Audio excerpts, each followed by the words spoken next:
আপনি স্টুপিডিটি এই ধরনের অত্যন্তপূর্ণ কথাবার্তা আচ্ছা, পড়াশোনা করে আসবেন আমরা মানে কাউকে- 3 দিনের বাস্তুল বাউল ভাই হোয়াট ইজ দিস পড়াশোনা করে আসবেন সে কি মিন করে আপনি তো ও এটা- সে কি বিজ্ঞানী আপনি- নো নো না, আপনি তো আপনি আমাকে পড়ে মশাই- আসবেন আপনি বলতেছেন তো আমাকে আপনি মশাই কি বলেছেন। পড়াশোনা করে আসছেন আপনি- এই সরকার কি পুরোপুরি এনসিপির দিকে ঝুঁকে আছে?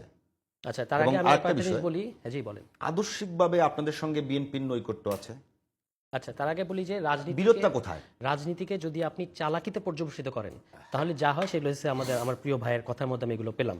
আমরা তো একবারও বলি নাই যে এই সরকার নির্বাচিত সরকার, কিন্তু আপনি এই সরকারকে অনির্বাচিত সরকার এই ভারতের ভাষায় কথা বলেন কেন?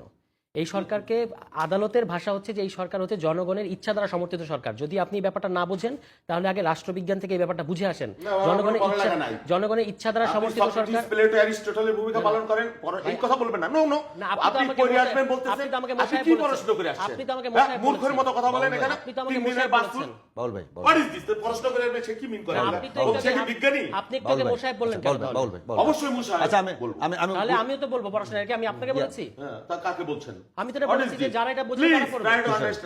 তুষার ভাই, আমরা শুরু করি। বাউল ভাই। এই ধরনের অধ্যত্ত বেয়াদবি না, এগুলো না, করবেন আপনি না একটু আগে বলেছেন বেয়াদবি এগুলো করেন না আপনি ব্রেক করেছেন ভাই। তুষার ভাই, আপনি নর্মস। তুষার ভাই, আমরা পড়াশোনা করে আসবেন মানে আপনি কি পড়াশোনা করে আইছেন না, না, আপনি কয় দিনের আপনি আপনার বয়স বসে- হয়েছে? বাউল ভাই। আমরা ঢাকা বিশ্ববিদ্যালয়ের ছাত্র ভাই, ছিলাম আমরাও বয়সের কথা প্লিজ বলবেন এই কথা বলবেন না রাজনীতি বয়স দিয়ে পড়াশোনার কথা বলবেন না আপনি কি পড়াশোনা করে আইছেন আপনি কি সক্রেটিস না অ্যারিস্টটল না, সক্রেটিস অ্যারিস্টটল হওয়া লাগবে না, নরমাল জিনিস বাউল বুঝতে ভাই, হবে। ইসলামী বাউল ভাই, আপনি এটা স্টুপিডিটি এই ধরনের অত্যন্তপূর্ণ কথাবার্তা আচ্ছা, পড়াশোনা করে আসবেন আমরা মানে কাউকে- হোয়াট ইজ দিস আমরা কাউরে ব্যক্তিগত আপনি আক্রমণ না মূর্খ। করি। আপনি মশাই বলবেন কেন? আমার একটা আমার তো একটা এটা পলিটিক্যাল ল্যাঙ্গুয়েজ আমার পড়াশোনা করে আসবেন এটা কোনো পলিটিক্যাল ল্যাঙ্গুয়েজ এটা আমি বলছি যারা এটা বুঝে না তাদেরকে এটা নিয়ে পড়তে হবে। আচ্ছা, এইটুকুই বলেছি। তুষার ভাই, যারা আচ্ছা, বুঝে নাকি এখানে রাষ্ট্রচিন্তা- আলোচনা ভাই, আমরা রাষ্ট্রচিন্তা আমরা এখানে সহ- আমরা বলি যে আমি আবারও বলছি যে বিএনপি এবং এনসিপি, আমি আবারও বলছি যে আমি চাই যে বাংলাদেশে একটি রাজনৈতিক দলকে আরেকটি রাজনৈতিক দল অন্তপক্ষে প্রশ্ন করার মতো অবস্থায় থাকুক এবং তাদেরকে খামোশ বলার অবস্থায় থাকুক।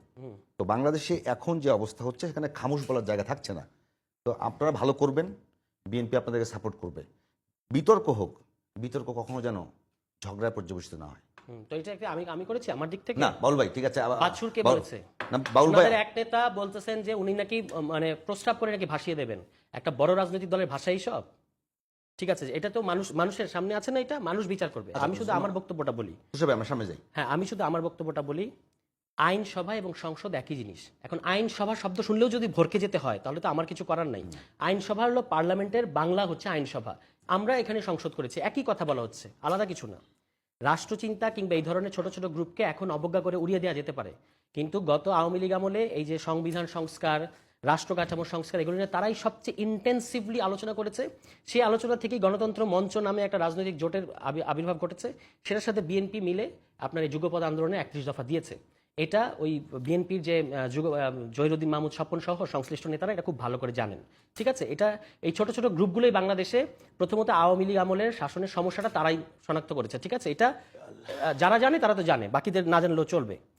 আমি বলেছি যে এই সরকারকে অনির্বাচিত সরকার বলে, এটা হচ্ছে ভারতের ল্যাঙ্গুয়েজ। অনির্বাচিত সরকার আমরা বাংলাদেশে কোনটাকে বলি? যেটা হচ্ছে অবৈধ সরকার, মানে ফোর্সফুলি পাওয়ার টেক ওভার করেছে, এই ধরনের সরকারকে বাংলাদেশে অনির্বাচিত সরকার বলা হয়, যেমন ১/১১ সরকার। ঠিক আছে, এই সরকার সেরকম না। এই সরকারের ব্যাপারে আদালতের রায় হচ্ছে, মানে আদেশ দিয়েছে আদালত যে এই সরকার সংবিধানের 106। এই সরকারের বিরুদ্ধে কিন্তু অভিযোগ আছে। এই সরকার অভিযোগ কেন থাকবে না? অনেক উপদেষ্টা বা অভিযোগ ভারতের সমর্থিত অভিযোগ। আচ্ছা, অভিযোগ করেন আপনি, অভিযোগ তো আমাদেরও আছে, আমরা সমালোচনা করছি না এই সরকারের, কিন্তু আমরা বলছি যে এই সরকারকে অনির্বাচিত সরকার বলবেন আপনি, তথা অবৈধ সরকার বলবেন, এটা তো ভারতের ল্যাঙ্গুয়েজ।